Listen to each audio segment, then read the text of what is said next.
Hello दोस्तों, आपका हमारे यूट्यूब में स्वागत है। हम हिंदी साहित्य का इतिहास आचार्य रामचंद्र शुक्ल का कर रहे हैं। इस क्रम में ये हमारा अगले वीडियो है। इससे पहले अगर आपने हमारा वीडियो नहीं देखा है तो इसका एक प्लेलिस्ट बना दिया गया है, आप वहां जाकर देख सकते हैं। तो हम इस क्रम में प्रकरण 2 कर रहे हैं रीतिकाल के अंतर्गत। ठीक है, तो इसमें जो पहला प्रश्न है आपके सामने इस प्रकार है, तो आइए देखें। यहाँ पे कथन और तर्क दिए गए हैं। ऋषिनाथ असनी के रहने वाले बंदी जन और प्रसिद्ध कवि ठाकुर के पिता और सेवक के प्रतिपिता थे। तर्क कहता है अलंकार मणि मंजीर नाम की पुस्तक बनाई। तो ऑप्शन ए है कथन सही है, ऑप्शन बी है तर्क सही है, ऑप्शन सी है कथन और तर्क दोनों सही है, ऑप्शन डी कथन और तर्क दोनों गलत है। तो इसका आंसर क्या होगा? इसका जो आंसर होगा वो ऑप्शन सी सही होगा, ये कथन और तर्क दोनों सही है। ठीक है, अगला प्रश्न, प्रश्न संख्या 2। बेरिसात द्वारा लिखा गया ग्रंथ है। ऑप्शन ए भाषा वर्ण, ऑप्शन बी भाषा भूषण, ऑप्शन सी अलंकार दर्पण, ऑप्शन डी अलंकार रत्नाकर। तो भाषा भूषण हमने करके आया कि भाषा भूषण किसका ग्रंथ है, तो भाषा भूषण महाराजा जसवंत सिंह का है। ठीक है, महाराजा जसवंत सिंह का। लेकिन बेरीसाल ने क्या लिखा है, इसका जो आंसर होगा वो ऑप्शन ए सही होगा, भाषा भरण। ठीक है, रीति काल में ऐसे अनेक रचनाकार देखने को मिल जाएंगे जिन जो ज़्यादा महत्वपूर्ण ना होए, लेकिन उनके हमें रचना और रचनाकार दोनों याद करना होगा। तो बेरीसाल का जो रचना है वो भाषा भूषण है। ठीक है, तो ये ध्यान दीजिएगा। अगला प्रश्न, प्रश्न संख्या 3। तो इसका प्रश्न इस प्रकार है, फतेह भूषण पुस्तक किसके द्वारा लिखी गई है? Option A Ratna Kavi, option B Datt, option C Nath Harinath, option D Roop Shahi. इसका आंसर क्या होगा? इसका जो आंसर होगा वो ऑप्शन ये सही होगा, रतन कवि। रतन कवि ने 2 रचनाएं की है, एक कौन सी की है?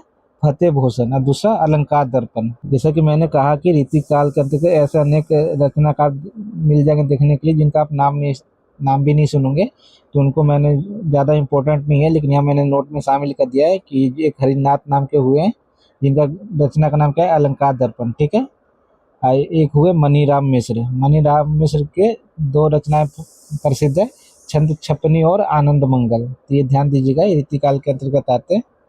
आगे चलते हैं, अगला प्रश्न, प्रश्न संख्या 4। चंदन द्वारा रचना नहीं की गई है। तो चंदन एक कवि है, आपको बताना है कि कौन सा उनकी रचना नहीं है। ऑप्शन है श्रृंगार सागर, option B Kavya Bharan, option C Kallol Tarangini, option D Shringar Charitra. तो इसका जो आंसर होगा वो ऑप्शन डी सही होगा, श्रृंगार चरित्र इनकी रचना नहीं है, जबकि 3 रचनाएं जो है वो चंदन द्वारा लिखी गई है। कोशिश कीजिए कि ये जो रीतिकाल में जो ज़्यादा प्रसिद्ध नहीं है उनकी आप रचना और उनके रचनाकार को याद कर लें। अगर याद होता है तो ठीक है, नहीं होता तो कोई बात नहीं, उतना लोड लेने की कोई ज़रूरत नहीं है। प्रश्न संख्या 5। सरफराज चंद्रिका नामक अलंकार ग्रंथ किसने लिखा? Option A Devaki Nandan, option B Maharaja Ram Singh, option C Bhan Kavi, option D थान कवि। इसका आंसर क्या होगा? इसका आंसर जो होगा वो ऑप्शन ए सही होगा, देवकी नंदन। ठीक, देवकी नंदन जो है वो सरफराज चंद्रिका नाम की रचना करते हैं। ठीक है, इनकी एक जो रचना है देखने को मिलता है वो श्रृंगार चरित्र भी है। ठीक है, किनकी? देवकी नंदन की। अगला प्रश्न, प्रश्न संख्या 6। नरेंद्र भूषण नामक अलंकार ग्रंथ किसने लिखा है? यहाँ पर आपके सामने ऑप्शन दे रखे हैं। ऑप्शन ए भान कवि, ऑप्शन बी थान कवि, ऑप्शन सी दत्त और ऑप्शन डी नाथ। तो इसका जो आंसर होगा वो ऑप्शन ए सही होगा। इसका आंसर क्या होगा? ए भान कवि। ठीक है, भान कवि है, नरेंद्र भूषण की रचना करते हैं। अगला प्रश्न, प्रश्न संख्या 7। थान कवि ने किस ग्रंथ की रचना की है? ऑप्शन ए दलील प्रकाश, ऑप्शन बी अलंकार दर्पण, ऑप्शन सी राजनिवास, ऑप्शन डी रस विनोद। इसका आंसर क्या होगा? इसका आंसर जो होगा वो ऑप्शन ए सही होगा, दलील प्रकाश। ये 2 महत्वपूर्ण रचनाकार आते हैं, थान कवि और भान कवि। भान कवि ने नरेंद्र भूषण लिखा और थान कवि ने दलील प्रकाश। तो ये ध्यान दीजिएगा। अगला प्रश्न, प्रश्न संख्या 8। भरवा संग्रह के लिए जाने जाते हैं। आपको बताना है कि भरवा लिखने के लिए कौन जाने जाते हैं, ठीक है। भरवा क्या है, एक तरह से हास्य रस के अंतर्गत आता है जिसमें निंदा की जाती है, तो इसके लिए कौन जाने जाते हैं आपको बताना है। Option A Beni Bandijan, option B Beni Praveen, option C Than Kavi, option D भान कवि। तो इसका आंसर दीजिए। इसका आंसर क्या होगा? इसका जो आंसर होगा वो ऑप्शन ए सही होगा, ऑप्शन ए बेनी बंदीजन, ठीक है। अगला प्रश्न, प्रश्न संख्या 9। नौ रस तरंग रचना किसने की है आपको बताना है। ऑप्शन ए जसवंत सिंह द्वितीय, option B Beni Praveen, option C Beni Bandijan, option D Yashodanand. तो इसका जो आंसर होगा, इसका आंसर क्या होगा? तो इसका जो आंसर होगा वो बेनी परवीन होंगे, ठीक है। तो बेनी परवीन और बेनी बंदीजन दोनों ही महत्वपूर्ण है, तो इसका जो रचनाकार है वो बेनी परवीन है। इसका आंसर ऑप्शन बी सही होगा। अगला प्रश्न, प्रश्न संख्या 10। आपको एक तरफ रचनाकार और दूसरे पर रचना देखने को मिलेगा। आपको बताना है कि कौन सा सुमेलित नहीं है, ठीक है। ऑप्शन है जसवंत सिंह द्वितीय श्रृंगार शिरोमणि की रचना की है, ऑप्शन बी यशोदानंद बैरवे नायिका भेद की रचना की है, ऑप्शन सी करण कवि साहित्य रस की रचना की है, ऑप्शन डी गुरदीप पांडे दीप प्रकाश की रचना की है। तो यहाँ पे थोड़ा टाइपिंग एरर आ गया है, यहाँ पे जो है ये रस जो है यहाँ आएगा साहित्य रस, ठीक। अब आंसर दीजिए, इसका आंसर क्या होगा? इसका जो आंसर होगा आप एक बार देख लीजिए, फिर मैं बताता हूँ इसका आंसर क्या होगा। इसका जो आंसर होगा वो ऑप्शन डी सही होगा, ठीक है। ये जो गुरदीप पांडे हैं वो दीप प्रकाश की रचना नहीं करते, ठीक है। वो ब्रह्मदत्त की रचना है, ठीक है। किसकी रचना है? दीप प्रकाश, तो ये ब्रह्मदत्त की रचना है। गुरदीप पांडे किसकी रचना करते हैं? तो गुरदीप पांडे जो है एक साहित्यकार हुए द्वितीय काल के अंदर, ये बाग मनोहर की रचना करते, ठीक है। बाग मनोहर, तो यहाँ पे गुरदीप पांडे बाग मनोहर की रचना करते हैं और दीप प्रकाश ब्रह्मदत्त की रचना है। तो इसका आंसर क्या होगा? ऑप्शन डी सही होगा, ठीक है। बाकी सभी सुमेलित हैं। अगला प्रश्न, प्रश्न संख्या 11। आपको बताना है कि ये जो पंक्ति है ये किसके द्वारा कही गई है। ऐसा सर्वप्रिय कवि इस काल के भीतर बिहारी को छोड़ दूसरा नहीं हुआ। इनकी रचना की रमणीयता ही एक सर्वप्रियता का एकमात्र कारण है। ये कथन किसका है आपको बताना है। Option A doctor Bachchan Singh, option B doctor Nagendra, option C Acharya Hazari Prasad Dwivedi, option D Acharya Ramchandra Shukla. तो इसका आंसर क्या होगा?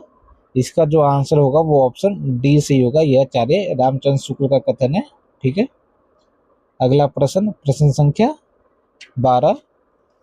मीनागढ़ बम्बई संबंध मंदिराज बंग बंदरों को बंद करी बंदर बसावोगे, ये पंक्ति पद्माकर ने किसको संबोधित करके किया है आपको बताना है। Option A Daulat Rao Scindia, option B Ranoji Scindia, option D Mahadji ji Scindia, option D Jayaji Rao Scindia. तो ये महत्वपूर्ण पंक्ति है पद्माकर के लिए, तो इसका आंसर क्या होगा? इसका जो आंसर होगा वो ऑप्शन ए सही होगा। ये दौलत राव सिंधिया को पद्माकर संबोधित करके लिखते हैं। ये कहाँ के राजा थे? तो ग्वालियर के राजा थे, ये ध्यान दीजिएगा। प्रश्न किसी भी प्रकार का बनाया जा सकता है। अगला प्रश्न, प्रश्न संख्या 13। पद्माकर के ग्रंथ नहीं है, तो यहाँ पर आपको जो ऑप्शन दिए गए हैं आपको बताना है कि इनमें से कौन सा पद्माकर द्वारा ग्रंथ नहीं रचा गया। ऑप्शन ए राम रसायन, option B Jagat Vinod, option C Padmabharan, option D Rasraj Vilas. तो इसका आंसर क्या होगा? इसका आंसर दीजिए। इसका जो आंसर होगा वो ऑप्शन डी सही होगा। रसराज विलास नाम की इन्होंने कोई रचना नहीं की है, इन्होंने रसराज की रचना की है, ठीक है। तो रसराज, ठीक है, जो रस संबंधित है। जगत विनोद भी किस प्रकार का ग्रंथ है? तो ये भी रस विनोद रस संबंधित है, ठीक है। तो इसका आंसर क्या होगा? Option D. अगला प्रश्न, प्रश्न संख्या 14। सारांश ये है कि इनकी भाषा में वो, यहाँ पर थोड़ा टाइपिंग एरर हो गया तो यहाँ पर ये क्वेश्चन रहने देते हैं। अगला प्रश्न, प्रश्न संख्या 15। यहाँ पर पद दिए गए हैं, आपको बताना कि पद किसके द्वारा कहा गया है। फागु के भीर अभीरन में गाही गोविंद ले गए भीतर गोरी, पद है। Option A Raskar, option B Veer, option C Karan Kavi, option D Padmakar. तो इसका जो आंसर होगा वो ऑप्शन डी से होगा, ये पद्माकर की पंक्ति है। तो होली त्योहार इत्यादि से जितने भी पंक्ति आपको देखने को मिलेंगे अधिकांशतः वो पद्माकर की पंक्ति होगा, ठीक है, ये ध्यान दीजिएगा। अगला प्रश्न, प्रश्न संख्या 16। पद्माकर के पद नहीं है, तो यहाँ पे आपको बताना है कि कौन से पद्माकर के पद नहीं है। ऑप्शन है, एक पग भीतर और एक देहरी पे धरे, एक एक करे कंजे, एक एक करे के किवारे पे। बी, जाके खूबे खूबी खूबे खूबन की खूबी यहाँ ताकि खूबे खूबी खूबे खूबी नभ कहाना। सी, फूली रहे फली रहे फबी रहे फैली रहे, झपी रहे झली रहे झुकी रहे झूमी रहे। डी, लाली चढ़े मुख पे बहाली चढ़े वाहन पे, काली चढ़े सिंह पे कपाली चढ़े बैल पे। तो आपको बताना है कि यहाँ पे कौन सा पद पद्माकर द्वारा नहीं कहेंगे, कि जो भी पंक्तियां वो सभी महत्वपूर्ण है, ठीक है। तो इसका आंसर क्या होगा, आपको बताइए कि इसका आंसर क्या होगा। इसका जो आंसर होगा वो ऑप्शन बी से ही होगा, क्योंकि ये जो पंक्ति है वो पद्माकर की नहीं है। अगर पद्माकर की नहीं है तो किसकी पंक्ति है, अगर संभव हो तो ये भी बता दीजिए। तो ये जो पंक्ति है वो किसकी है, वो ये ग्वाल की कवि की है, ठीक है। किसकी, ये ग्वाल कवि। जाके खूबे खूबी खूबे खूबन की खूबी यहाँ ताकि खूबे खूबी खूबे खूबी नबे गहन है। जिसका आंसर ऑप्शन बी सही होगा, जबकि ए सी डी तीनों पंक्तियां पद्माकर की है। अगला प्रश्न, प्रश्न संख्या 17। ग्वाल कवि द्वारा रचना नहीं की गई है, तो आपको बताना है कि ग्वाल कवि जो है कौन से उनके रचना नहीं है। ऑप्शन है अमीर अट, ऑप्शन बी यमुना लहरी, ऑप्शन सी राधा अष्टक, ऑप्शन डी प्रबोध पचासा। तो इसका आंसर दीजिए, इसका आंसर क्या होगा। इसका जो आंसर होगा वो ऑप्शन डी से ही होगा, प्रबोध पचासा इनकी रचना नहीं है। एक बात ये भी ध्यान रखिएगा कि हमीर अट्ट से केवल एक कवि ने रचना नहीं की है, जिसमें आपको जोधराज और हमीर आंसू करके रचना करते हैं, लेकिन हमीर नाम से और भी एक रचनाकार है, उन्होंने भी रचना की है। अगर आपको याद है तो इसका आंसर आप दीजिए। अगला प्रश्न, प्रश्न संख्या 18, ठीक है। यहाँ पर पद दिए गए हैं, आपको बताना है कि ये पद किसके द्वारा कहा गया है। अगर हो सके तो आप इसको जीवन में भी इस पद को उतार सकते हैं। आइए पद देखें किस प्रकार है।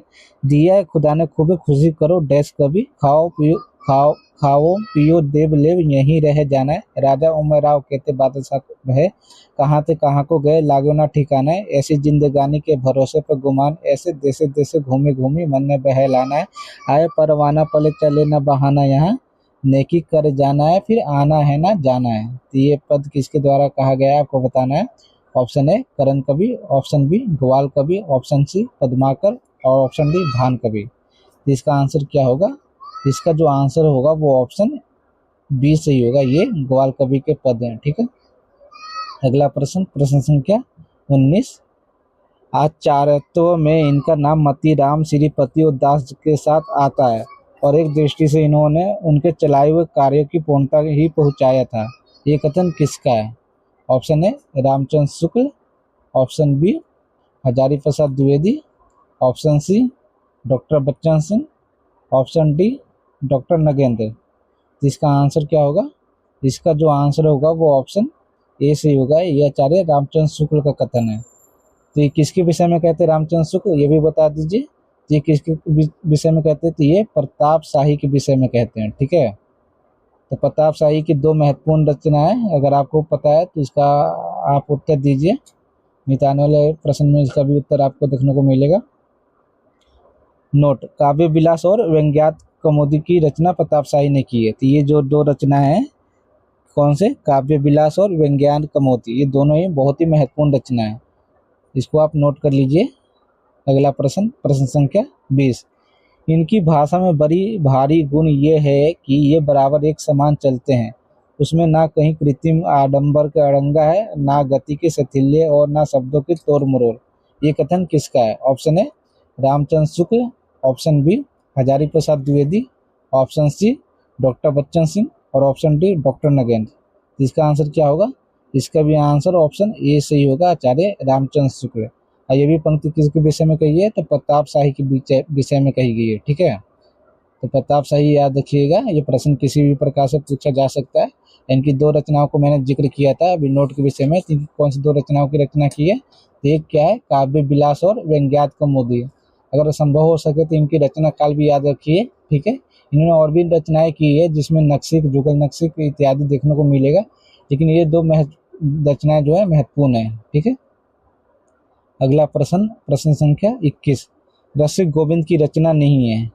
तो रसिक गोविंद के जो रचना कौन सी नहीं आपको बताना। ऑप्शन है रामायण सूचनिका, ऑप्शन बी अष्टदेश भाषा, ऑप्शन सी रसिक गोविंद, ऑप्शन डी जुगल नक्सिक। तो इसका आंसर क्या होगा? और इसका जो आंसर होगा वो ऑप्शन डी सही होगा। मैंने अभी बोला कि जुगल नक्सिक किसने रचना की है, तो इसका जो आंसर होगा ऑप्शन जुगल नक्सिक की रचना किसने की है, तो ये प्रताप शाही की रचना है। ठीक है, जुगल नक्सिक, बाकी तीनों रचनाएं किसकी है? रसिक गोविंद की। तो आज हमारा जो वीडियो है वो रीतिकाल के प्रकरण 2 खत्म यहाँ होता है। अगले वीडियो से हम प्रकरण 3 पर बात करेंगे। तो आज के लिए इतना ही, धन्यवाद।